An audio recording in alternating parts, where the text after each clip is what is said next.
Hello, humans. Welcome to the Trevor Kashey Nutrition monthly Ask Me Anything. Every month, the TKN team of experts goes live inside of our private Facebook group where people bring us their burning questions about nutrition, diet hacks, performance, and more. And we walk them through what actually works in the real world. Now, if you're ready to look in the mirror and finally feel proud of the person staring back, click on the link below to schedule your call. We want to help you create a life worth living on purpose and with purpose. Now, guys, my name is Huggy Mayer McNiff, and yes, that is my real name. I'm the head coach here at Trevor Kashey Nutrition, and joining me today are the director of the men's elite division, Mr. Ben Fudge, our dynamic head of Total Knockout, Miss Melissa Michello, and our coaches extraordinaire, Nelson Thompson and Dr. Taylor Wickelicki. Now, guys, today we are going to go ahead and kick things off by having some fun, and we're going to tell some stories about how we all met our significant others. Mr. Fudge, why don't you go ahead and kick this one off? Oh, I was right before deployment, my first deployment, and I matched with Aubrey on Bumble, and her first question to me, Huggy, was, it really was almost a dark and stormy night because she goes, "Are you over 6 foot?" And I was like, you know what? No, I am not. And let me guess, if you are asking, you don't date guys under 6 foot. And so it started well. I'll just say that. And then I was like, well, I'm going to Afghanistan for about 6 months. I'll see you later, expecting nothing of it. And she and I just kept conversing, chatting, things like that. And she determined that, hey, I had actually set her up with one of my buddies that was over 6 foot. And she's like, well, I don't like talking to that wet blanket. I like talking to Ben. And so we just kept conversing, getting to know each other, and I expected nothing of it. And she kept talking to me while I was in Afghanistan. We were like, wow, let's actually make this a thing and keep dating. And here we are. I'm gonna 8 years later. It's pretty darn cool. And now I have the reason why I personally have made an enemy for Aubrey for life, because now I've heard the story of how she stole Ben away from me. Awesome. All right, Dubs, why don't you go ahead and share how you met I Britt, just completely I got the B in her name and then I just blanked out everything The else. my man. TBIs are catching up, Huggy. They are. Holy crap. All right, you guys, if I start smelling eggs or start saying random words on the call, you ask Jess to call 911. We got you, dude. Yeah, so mine's pretty short and funny, which is ironic because my wife is 5'3" and I'm 6'2". But she, I worked in high school and in college at a running shoe store. I ran cross country. It was a good fit, easy summer money. And she came in for shoes. So I thought she was cute. So I did the whole like rolled out the red carpet, brought out all the cool stuff, like, yeah, check this out. Like this shoe's freaking awesome. It'll help you jump higher, PF flyer type shit. And she was having absolutely none of it.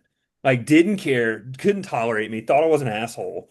And then years later, she started working at the same running store, and I finally was like, "Hey, let's go to a movie." And she agreed, and I was like, freaking sold it, dude. It was amazing. I love it, man. Persistence, playing the long game. Oh yeah. No, what about you? Yeah, honestly, like I met my husband through not through Bumble, but through Facebook. My martial arts instructor when I was in college he was like an amateur MMA guy, and he had just had a fight, and I commented on one of his pictures, like or videos or whatever, like, "Hey, great job on your fight." Well, my husband, future husband, was in Georgia at the time.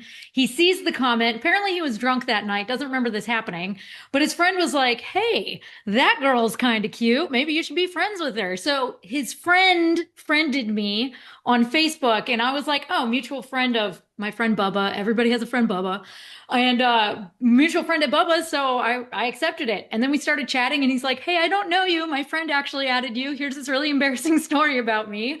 And we just started talking, and I totally thought he was catfishing me. I didn't think he was real. And a few months later, I was like, "Fine, if you actually want to start dating, you need to come and visit me so I can make sure you're a real person." And he did. And here we are almost 17, 18 years later and like living it up, man. Dude, that is one of the best Facebook visiting stories I've heard. That's awesome. All right, Nelson, what about you, bud? All right. First off, I got to go back to what Mel said. There's a Bubba in every group. I don't have one, so does that make me the Bubba? You are the You Bubba. gotta be.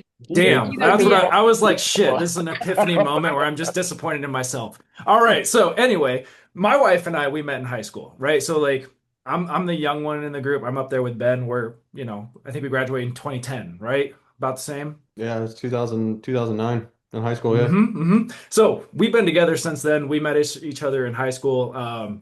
She wanted nothing to do with me, kind of like it sounds like with most of the people in this group here, but we're persistent. We like to continue to do things. We're stubborn ass people, and maybe that's why we're all coaches here. We continue to go after what we want. It took about a year and a half, and then we got together. And so we've been together since, God, 2010, 2011.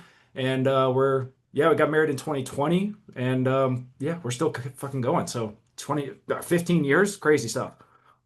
That is hilarious. Okay, so my third wife, the one who's on, is actually on the call today. And actually, the reason I'm together with her is because of my second wife. Because Sonia, who is my second wife, also my best friend, we just were not a very good married couple. When we were going through our divorce, unfortunately, we were going through our divorce during COVID, so everything was shut down. So we were just dragging out our divorce for years. I think we were going through our divorce for like 3 years while everything was going on. And anyway, so Sonia and I were going out and we were getting tattoos one day, and she's talking to me, and I was telling her about, hey, I'm talking to this person. And so Sonia ends up talking to Jess, and she comes back and she's like, hey, I think this girl likes you. And I'm like, dude, there is no way this girl likes me. And I'm like, I'm like, no, I think you're reading things wrong. Like, you're just being a good friend, everything like that. She was like, yeah, okay, whatever, but I think you should pay attention to this. So Jess and I continue talking. We're going on and I'm just not really paying any attention to it. To be honest with you, for the first couple months that we were talking, I thought she was a dude. And then as we continue to go on, she is just like getting very, very frustrated. I can tell these answers are getting short with me because it's like I'm not showing any interest or I'm not expressing anything. She finally just sends like this very explicit message. I'm like, whoa, okay. I guess like there's some type of interest here. So that's pretty much how we started talking and started dating. So I can pretty much thank my ex-wife for my current marriage. I am happy to know that I know the explicit message. Yes. I learned that Wow, last month. that's So that's I'm happy. love, Nelson. That's love. All right. Now, guys, we've got a lot of great questions coming in from the group today. So, again, if you guys have anything that's personally burning in your mind, please feel free to put it in chat. Other than that, we're just going to be jumping into some of the stuff that we've got. Now, this is one that we get quite a few times, and this is, are we going to have to track for the rest of our lives? And what I always tell everybody is that you are always tracking regardless. Like, it is just a matter of precision in tracking. If you weren't currently tracking, you wouldn't feel guilty about overeating. You wouldn't feel guilty about the food choices. The difference is the tracking that you've now assigned to things is you've assigned moral values versus actual mathematical values to enhance your physique. And what I kind of want to point out to everybody is I don't think that's a precise or appropriate question. I think what everybody's trying to get to is, am I going to have targets for the rest of my life? Am I going to have to be this precise for the rest of my life? And the answer to that is no. If you continue to get more advanced in the program and you continue to work on your awareness and attention, you can actually dictate your goals by yourself. And so, big mic drop moment here. A lot of us here in the program actually don't have specific targets for the bulk of our year. Like I know Ben Fudge and I, we just eat to comfort for about 80% of the year. We start to dial things in when we have an event or when we have something that we need to show up for. We're tracking the entire time. We're still collecting the data. We still have the information so that way we can make adjustments. We know what's going on. But honestly, we've learned how to eat to comfort. And if you look at our caloric averages, they're pretty steady from week to week. Now, you're going to have the occasional high day. You're going to have the occasional low day, depending on what's going on. But again, the main thing is we've learned how to not eat like an asshole. And that was the main thing that I picked up from Ben was like, as we were going through this, it was just basically like, you had the choice to not eat like an asshole. Actually, Ben, I'm just going to let you do that. Like you explain that one much better than I do. Because the idea behind that, Hugs, is do you have precise targets? No. But you're honestly behaving as if you do.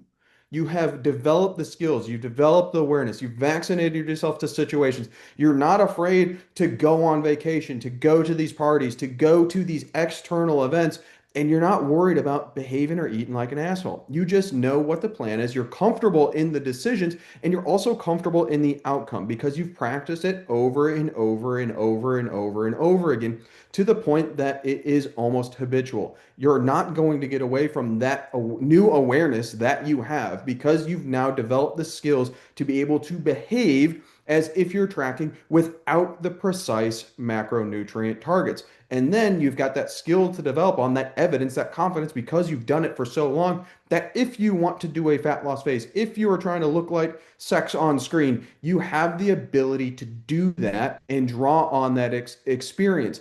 Huggy and I still go through fat loss phases. Are they still a challenge? Absolutely. Absolutely. But throughout that time, we also know I could probably just track my day and know I'm probably going to be right around 2,600 calories for the day without measuring precisely a single thing. And that is why we continue to tell people that like Kickstart is just getting your foot in the door as an introduction. There is no way that you are ever going to become confident enough or have competent mastery in your skill set that you're going to be able to accomplish things after 6 weeks or after 12 weeks. I can tell you, like, I've made no bones about this, guys. I'm very stubborn, plus I'm very dumb. So it took me much longer than it took Ben to actually reach this point. I want to say it probably took me about 5 or 6 years of Ben nagging at me, Dr. Kashey nagging at me, but basically telling me, trying to save me the problem of having to test these things out, make the mistakes for myself. But no, I had to make them for myself. Then how long did it take you to about before you got to that? Oh, years, because it was being comfortable in the decisions, comfortable in those environments. And that's what honestly takes the practice is the emotional responses to those events. That's what takes the actual practice. The idea that you can go to these events and not get the case of the screw its, not get the case of the F its, and be like, I'm just going to get right back to plan. It's okay. I think the big thing for Dr. Kashey that hit me and like really put things in perspective. I graduated Ranger School. I lost 60 pounds. I was like, Dr. K, I don't want to get fat because that's the normal trend. You graduate Ranger School, you've just been starved, the whole 9 yards, and people just get fat because they eat everything under the sun. And Dr. K went, well, you know what, Ben? Don't do what they do. And I was like, holy shit. He's so like just that simple of an adage of like, look and see what they do and just don't do that. And I was like, oh my God, this makes so much sense. And that sort of idea is pervasive throughout. And it's something that clearly has stuck with me over time. I was like, if you want to behave a certain way, just behave the way you want to behave. Look at other people, learn from other people, and learn that emotional regulation of like, I'm just going to get right back to what I know works for me. And guys, that is the hardest part of the skill right there is the autonomy to be able to say, dude, my emotions are telling me to react a certain way, but yet I'm still going to show up and act professionally because this is what I know is going to be required to achieve my goals. And so to touch on Lydia's question in the chat here, how long before somebody reaches that phase? How long until you're comfortable with your own autonomy? How long until you're comfortable saying yes or no without giving an explanation in every aspect of the continuum? And so those are things that we continue to work on one-on-one coaching. These are things that we continue to set up areas that you can test within safe environments. That way we can collect data. And then we continue to expand the comfort zone of these things till such a point that you can basically do this on your own.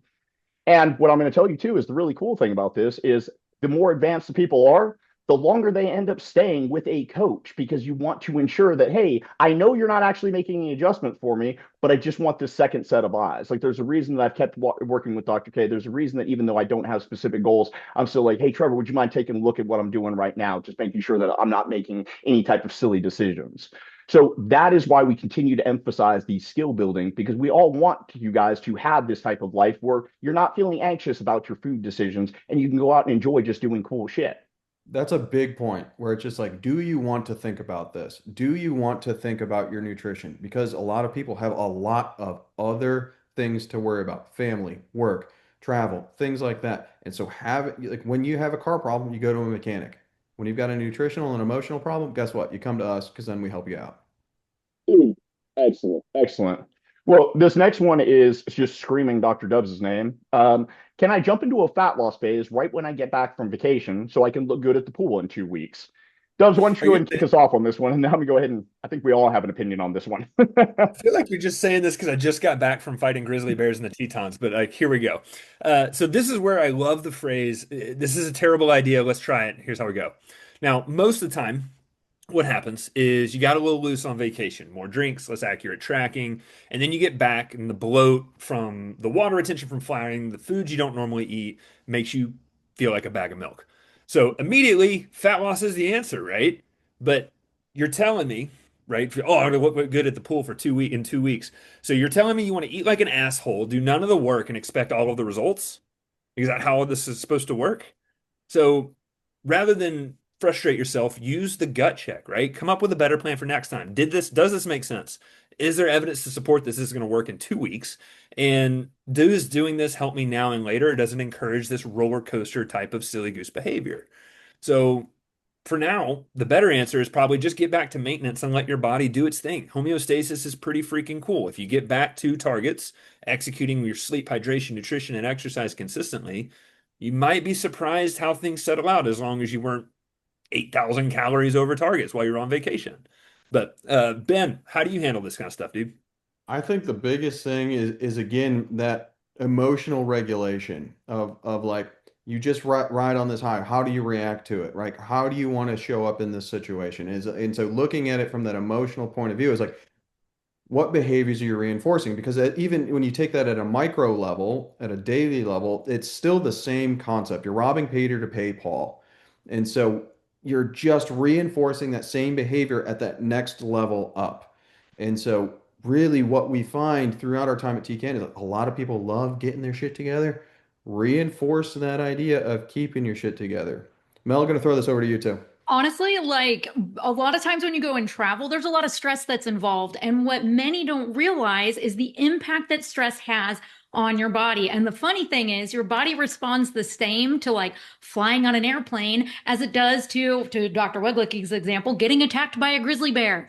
Your body wants to protect itself, so it puts on water weight. It does weird things to your digestion. It impacts your sleep. You probably aren't drinking as much water. So if you don't know how your body responds to stress, typically coming back in and wanting to jump right into fat loss, expect a fat loss phase, expecting that you're going to lose all that weight all at once in 2 weeks or, even 4 or whatever, is honestly a little bit unrealistic when your body is still fighting a lot of the stressors that it just experienced just going to somewhere outside of your baseline. So I like to encourage my members, collect the data when you travel, see how your body responds to stress and how you can get your body back to baseline faster. And then we can talk about what we do next after that. What about you, Nelson? What do you like to use with your members? I am very much in the same headspace as what Ben was talking about here, where these are just emotional responses that we typically have to something off of our baseline, right? Something where we're using our emotions to say, I effed up, or I did something bad and now I need to punish myself, or I need to do extra well now to get back to where I was. I like to go at this from the behavior side when people come back from vacations and things and say, I need to just immediately go into a fat loss. And I like to more so look at it as, well, why are we doing this? Or essentially, are we trying to do this to solve the emotional behaviors that we had as a bad person? Were we a bad person on vacation? It's like, no, you had a great time. You enjoyed the moments. This is not a time to pendulum swing the opposite direction, starve yourself, and try to rewrite those behaviors. It's a time to learn from the emotions that are coming in for you so that you can learn how to mitigate these ebbs and flows. Like Ben and Huggy were just talking about, if you don't want to track your nutrition all the time, it is about learning how to reduce the amount of pendulum back and forth. And that's how you can do this long term. And so take the data that you're learning on vacation, don't use it to make emotional decisions going forward, but use it as data to say, okay, how do I mitigate the amount of sliding that I can do? How do I make sure that I can stay as clear lined as I possibly can so I can continue to go through these times and not have to put in the effort of continuing to starve myself or stuff myself. Back to Huggy. Now, punishing yourself from vacation sounds like a great way to start detesting vacation, honestly. Facts. Yes. Now, the team here did a great job talking about the behavior side, so I just want to quickly talk on the biological side when we're looking at applying something like this. Now, the human body is an incredibly effective adaptive mechanism, okay? So it'll get used to whatever you throw at it. And so this is where people will start to confuse themselves and paint themselves into a corner because now we're using labels like, hey, I'm now eating healthy. And so what I want everybody to realize is your body is going to adapt to wherever it feels safest. So if you have created an environment where you eat junk food every single day, you drink alcohol every single day, and you stay up to 2 o'clock in the morning, your body is now adapted to that. It feels safe doing that. Now, if all of a sudden 1 week you decide, hey, I'm going to go ahead and cut calories, I'm going to go ahead and only be eating organic foods, I'm going to go ahead and be all healthy and everything like that, that is going to cause a stress-threatening response in your body because it's now introducing an unknown variable. Now, how's your body going to react to an unknown variable? Well, with most people, it goes ahead and increases inflammation. Hey, we want to make ourselves feel safe. Let's wrap the body in bubble wrap. Let's go ahead and increase inflammation. Let's go ahead and get some water retention going on. Let's go ahead and get some extra carbon monoxide around the joints, et cetera, et cetera. And then people will all of a sudden say, well, hey, I'm just not one of the people that's made to eat healthy, or I can't diet. Well, no, you forced your body to adapt to one way, and now you're expecting it to immediately adapt to something else. And so when we start looking at most biological processes, they actually happen between 6 to 8 weeks for most of them. So to say, hey, I'm going to come home from vacation and then I'm going to do a fat loss phase that's 2 weeks to get ready for the pool kind of seems like, hey, I'm going to come back from already disrupting my safe environment, creating a stress response in my body. Then I'm going to do something even more threatening to make my body freak out even more and then expect to show up looking the way that I want to. And that just seems a little bit silly to me. So you can do whatever you would like, but I would always encourage everyone to look at the big picture and look at what problem you were trying to solve, not only today, but long term. Cool. All right. Now, this has been a great question, especially with everything getting hotter. My sleep has been challenging these last couple of weeks. What do you all do to keep consistent when the temperatures change? Nelson, you live in Arizona, so I'm gonna let you kick this one off, buddy. Yeah, for real. We're still in a heat dome. I think that Arizona is just always going to be in a heat dome at this point. So seasonal changes can affect your quality of sleep. I actually talked about this on a Roblox call this week. I did it with my members a couple of weeks ago as well, where we like to break down our pillars. We like to break down what is kind of going on from an environmental standpoint and what that really looks like in terms of long-term progress, right? We want to be resilient. We want to make sure that we can be adaptable. I would suggest that everybody, before I get into the spiel here, go through your pillars routinely, quarterly. Make sure that you are going through and making sure those things are set up optimal for your lifestyle. As the summers come, it's going to impact your sleep. Same thing, winters will impact your sleep. And so we want to make sure that we're setting up our environment for success. So, from increased heat, the sun staying up longer, and even the humidity of the room, every season change, I spend some time working on readjusting my pillars to make sure that they are working for me, like I was saying. So, we just officially hit summer over here a couple of weeks ago in Arizona. It is 100 and plus, and it is not great. Ben was just talking about his AC going out. These kind of things really can mess with your sleep structure. And so going through that and just being aware of it removes the emotional responses that you typically would have. If you go into the summer months and say, well, now my scale weight's going up, but my sleep seems the same. Well, it's like, no, your quality's probably shit. It's probably getting worse. And so being aware of that, we want to be aware of it long term. By the way, Nelson means pillars. Yes, the four pillars: sleep, hydration, nutrition, and exercise. Thank you. All right. So for me, when the hottest months come, I have three things that follow for quality sleep. First, my single room AC unit, guys. I talk about this one pretty often here. I am cheap. I don't like to cool down my entire house. The house stays at about 75. Fight me over it. I don't want to pay that bill. So I will keep our bedroom at 68 during the nights. I will have that turn on an hour before we go to bed. So it turns on, it regulates the room. It gets it to an optimal sleep that I enjoy, or an optimal temp that I enjoy. Saves me a little bit more money, and it just keeps one room that way. I don't have kids, Dr. Dubs and Mel, so I don't have to worry about keeping them cool either.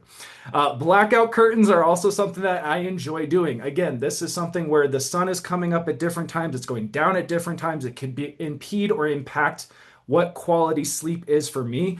I want control in my environment. The best way that I can create control is to create the atmosphere. And so I don't want it to be blinding light, late at night. Honestly, the sun stays out till like 8:30 and I am asleep by 8:30, and that pisses me off. So I make sure the blackout curtains are there so I can stay in that hibernation mode longer. And then humidifier. Guys, I'm in Arizona. We've talked about this. It is dry as shit here. I need to have humidity or I'm going to have nosebleeds all damn night. So I make sure that I have humidifier going in our house. It is constantly running so that it keeps it a little bit more humid in here, but it also helps me breathe at night. I have found that to be immensely beneficial for having deeper sleep. So those are the three things that I put together for my warmer months. I typically will go through, readjust. The blackout shades always stay up throughout the year. That is a go-to, but I'll readjust for the winter months. For those kind of things, I actually will shift, ways that I wake up, all that kind of stuff, but I'll share that going forward.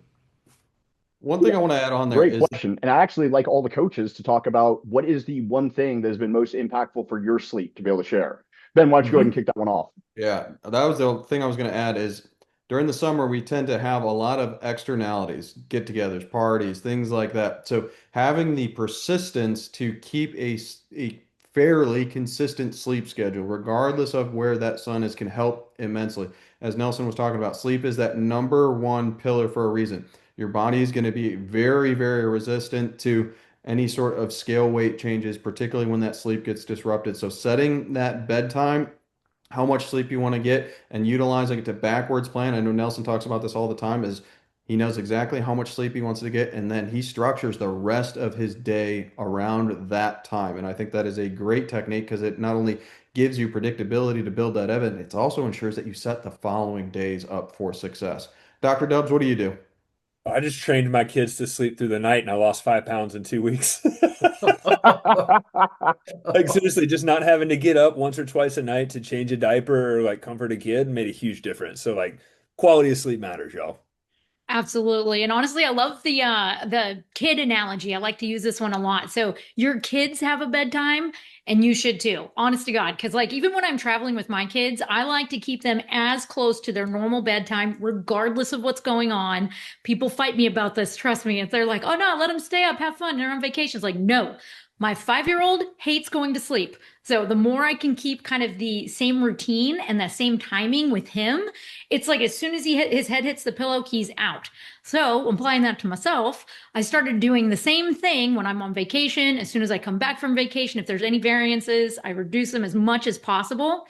And I get right back to it as swiftly as possible. And quality of sleep, it matters. I have sleep apnea. And so my quality of sleep, even though time was pretty consistent, my quality of sleep sucked. And so I wound up seeing a doctor and that helped a lot. So same number of hours, if I can get those number of hours with my CPAP, man, I am good to go. But yeah, the consistency between vacation and home, keep it as best you can. You know, Mel and Dr. Dubs are really talking up these kids, guys. I mean, I'm like, They're great. They train They're not easily. So selling can it. you, you know? they're not They're not selling selling it. One I can afford a basketball team. That'd be good. Now, guys, what I want everybody to take away is like Mel made a great point in here, how much your overall environment and your behavior can influence your biology. Like, as Pavlov showed us, like, hey, we can structure our environment to elicit a specific biological response, which is why I constantly emphasize the bedtime routine. I have specific things that I will do to get ready for bed every single night, that way I can still do those things no matter where I'm at. Hey, if I'm traveling, if I'm driving to go see Sonia, if we're across the country for doing something, I can still go ahead and check these boxes, which will still go ahead and put me into that hypnotic state of, hey, I'm going to fall asleep when my head hits the pillow because it doesn't matter where I'm at. I'm just doing these things.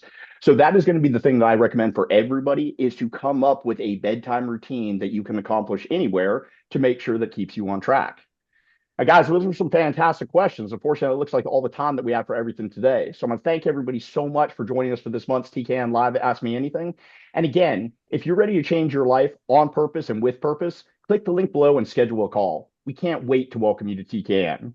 Looking forward to seeing everybody soon. Take care.